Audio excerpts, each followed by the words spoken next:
Ini ikrar kita kepada Allah, tak ada batasnya. Tangan kanan di atas, tangan kiri di dada. Oke. Takbir. Sudah bisa kita mulai? Kami pemuda-pemudi Indonesia. Mengaku bahwa penjajahan di atas dunia harus dihapuskan karena tidak sesuai dengan pri kemanusiaan dan pri keadilan. Kami pemuda-pemudi Indonesia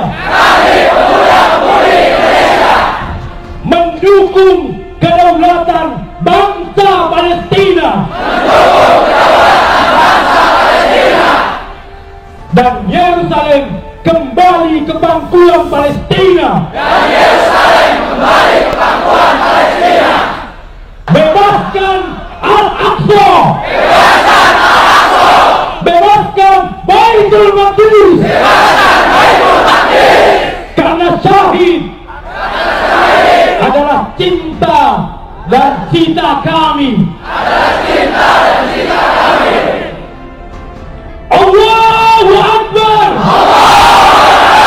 Allahu Akbar. Merdeka. Merdeka. Mulailah mereka berupaya untuk menghancurkan kiblat kita yang pertama, dan ini digantikan dengan sinagoga Yahudi. Giliran mereka. Mereka akan menghancurkan Masjidil Aqsa dan mereka akan gantikan dengan sinagoga Yahudi.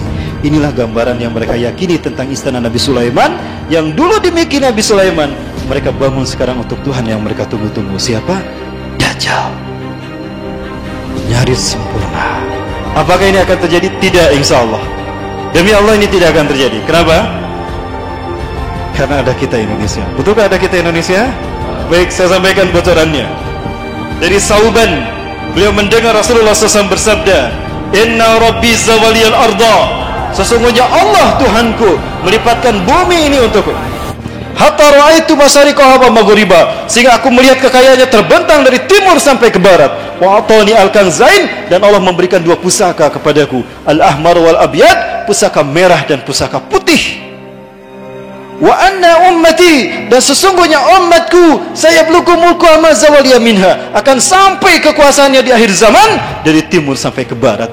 Kebangkitan Islam dan berkuasanya kembali umat Islam dari timur ke barat dunia akan terjadi setelah pusaka yang berwarna merah putih ini menguasai dunia.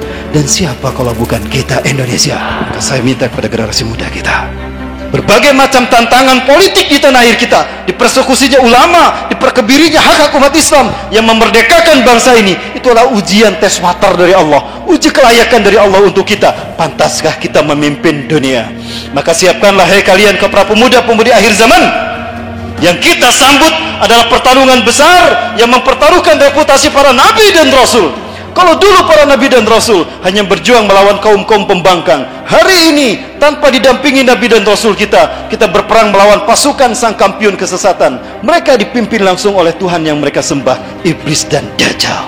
Ini adalah pertarungan paling bergengsi sepanjang pertarungan sejak peradaban dunia antara hak dan batil.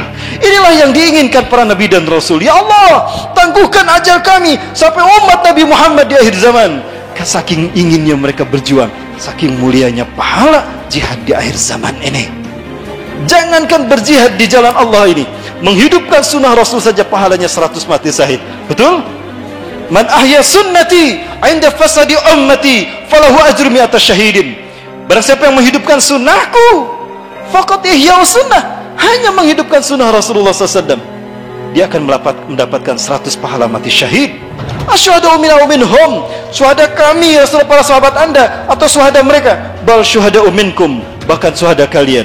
Artinya di zaman penuh dengan tipu daya dan huru-hara akhir zaman ini, siapapun yang menghidupkan sunnah Rasulullah, pahalanya 100 kali mati syahidnya para sahabat. Allahu Akbar. Apalagi dengan jihad fisabilillah. Dan itu berharap kepada kita Indonesia. Saya yakin Indonesia. Saya yakin Indonesia. Ini yang membuat saya bangga menjadi Muslim Indonesia. Dan jika sinagoga sudah berdiri, lalu apa yang diinginkan oleh Yahudi?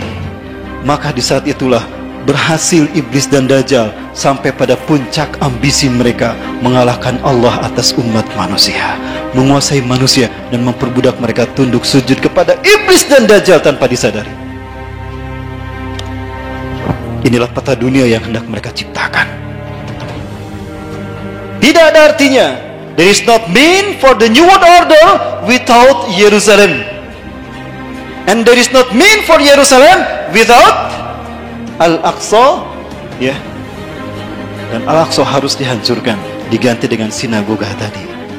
Maka ketika itu negara-negara yang menjadi pembuka untuk masuk ke Al-Aqsa harus mereka kuasai.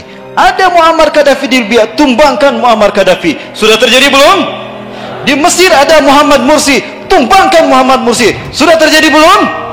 Di Arab Saudi. Agak berat saya membahasnya, tapi saya yakin suatu saat akan Allah bukakan siapakah penguasa Saudi Arabia, siapa dinasti Saud sebetulnya. Saya yakin mereka bukan keturunan Arab, bahkan mereka bukan keturunan Rasulullah, tapi mereka keturunan Yahudi Irak. Betulkah demikian? Kalau ada kesempatan untuk membahas simbol-simbol Dajjal di Saudi Arabia, kita bertemu nanti, insyaallah. Baik, Suriah ada Bashar Assad.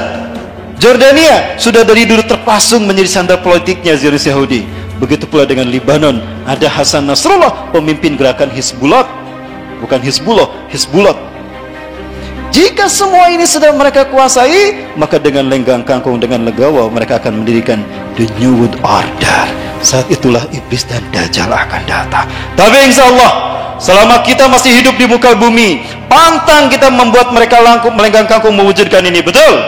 Lebih baik kita mati meninggalkan dunia dalam keadaan syahid ketimbang menyaksikan kiblat kita yang pertama hancur di tangan mereka. Allahu Akbar.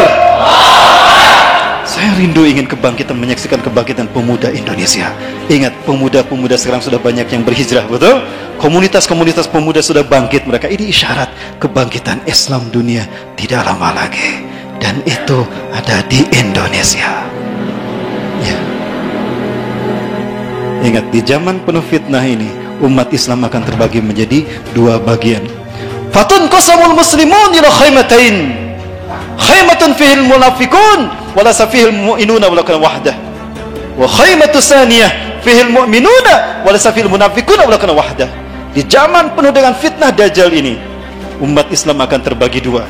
Kemah kemunafikan yang tidak ada orang beriman satupun di dalamnya, dan penah orang-orang beriman yang tidak ada orang munafik di dalamnya. Hari ini sudah mulai Allah perlihatkan bagaimana Allah menyaring orang-orang yang benar-benar beriman dengan orang-orang munafik. Betul?